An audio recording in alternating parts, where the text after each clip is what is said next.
Bonjour, dans cette vidéo, on va voir l'installation d'un subwoofer. Cette vidéo fait partie d'une série de vidéos sur comment améliorer l'audio de la voiture. Vous pouvez regarder mes vidéos précédentes avant de regarder celle-ci.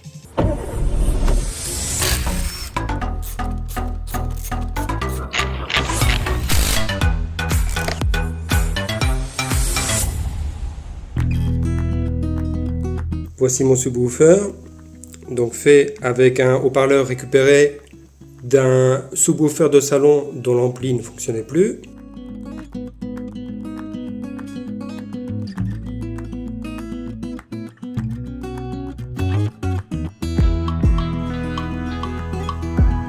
Là, c'est l'ampli acheté sur AliExpress.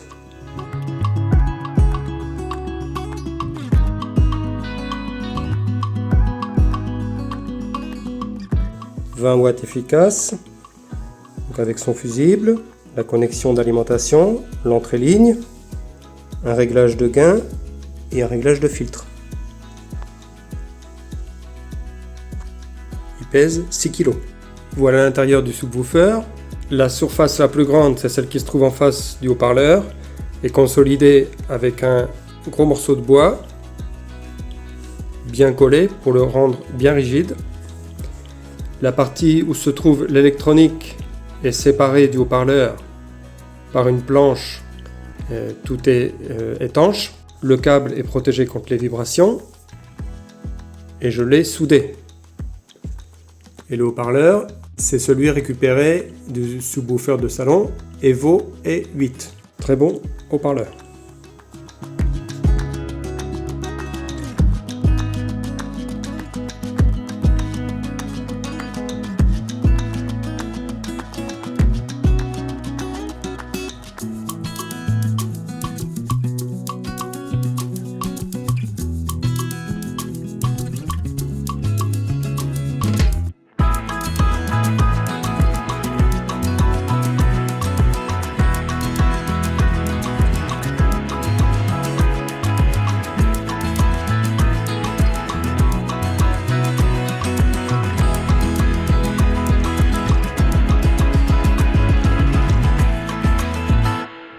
Pour l'installation, je vais devoir redémonter la boîte à gants pour connecter l'alimentation et l'entrée audio du subwoofer.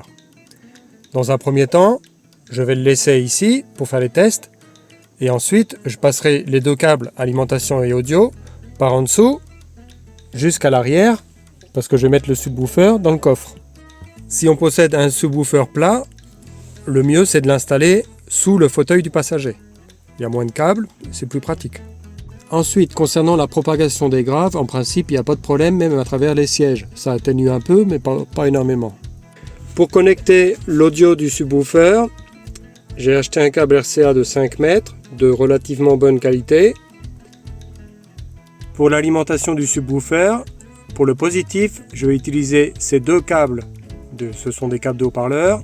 Les deux côtés torsadés ensemble, ce sera plus que suffisant, puisqu'on devrait arriver en courant grand maximum en pointe et avec le volume à fond à 8 ou 9 ampères. Et pour la connexion à la masse, je vais utiliser un gros câble comme ça. J'essaierai de me mettre le plus près possible à la carrosserie. Le retour se fera par la carrosserie de la voiture. Pour connecter le positif, je vais me reprendre sur le câble jaune, le gros. Et je vais utiliser un connecteur comme ça pour me reprendre sur le jaune sans le couper. Le plus est repris comme ça.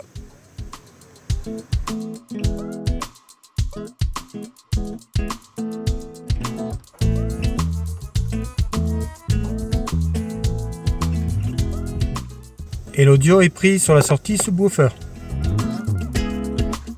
Et sur le subwoofer, il arrive sur Line-In. J'ai fait un test, tout fonctionne correctement, je peux donc passer mes câbles. J'ai commencé à passer mon câble. Pardon, j'arrête la vidéo une seconde. S'il te plaît, mets-moi un like. Ça m'aide beaucoup pour la visibilité de mes vidéos. Merci. Je te laisse continuer avec la vidéo. Ciao. Jusqu'ici, je vais continuer.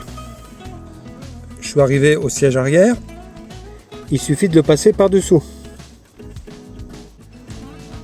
Ensuite, on le fait passer là par-dessous, entre le plastique et le fauteuil. Ici on le fait ressortir et on l'introduit ici, on peut déjà le récupérer dans le coffre. Ensuite, on va mettre cette partie-là entre le siège et le plastique. On tire un peu sur le câble et il rentre tout seul au niveau du fauteuil. Là, il a disparu. Et dans le coffre, on peut le placer ou comme ça, ou comme ça. Il occupe un peu plus de place, mais il est plus stable. Je vais prendre ma masse en faisant un trou ici dans la tôle et je vais y mettre une vis. La vis est mise et j'ai mis une cosse au câble de masse. Masse connectée. Maintenant qu'on connaît le chemin, on peut passer le câble audio. C'était un câble de 4,6 mètres et il reste ça. Il fallait pas prendre moins. Et ici sur le subwoofer arrive le 12 volts de puissance direct de la batterie, la masse et le câble 12 volts après contact, remote. Le signal remote, on va le connecter au câble bleu et blanc, ici du DSP, qui est fait exprès pour démarrer un ampli externe. On pourrait le connecter au câble rouge, qui normalement est le plus après contact, mais en faisant ça, on risque de démarrer le subwoofer avant le DSP, et il est possible, selon le DSP qu'on utilise, qu'on entende un plop dans le subwoofer au moment où le DSP démarre. Donc le mieux, c'est de laisser le DSP démarrer le subwoofer. Et maintenant, on passe le câble par en dessous aussi. J'ai mis une cosse parce que le câble est assez petit. Et voilà, c'est connecté. Et on voit que la LED n'est pas allumée. Je mets le contact. Et le subwoofer s'allume. Tout fonctionne correctement. Je peux refermer la boîte à gants. Et on va écouter une dernière fois la musique de test.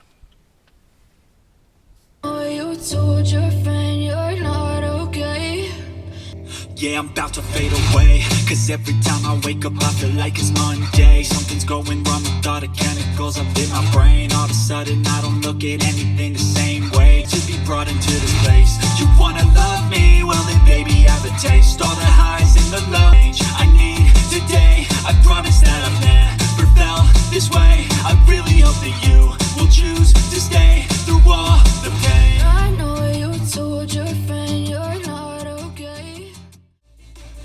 Il y a beaucoup de graves, il restera à régler tout ça. Il faut le faire avec plusieurs types de musique, sur plusieurs jours, et chacun a son goût.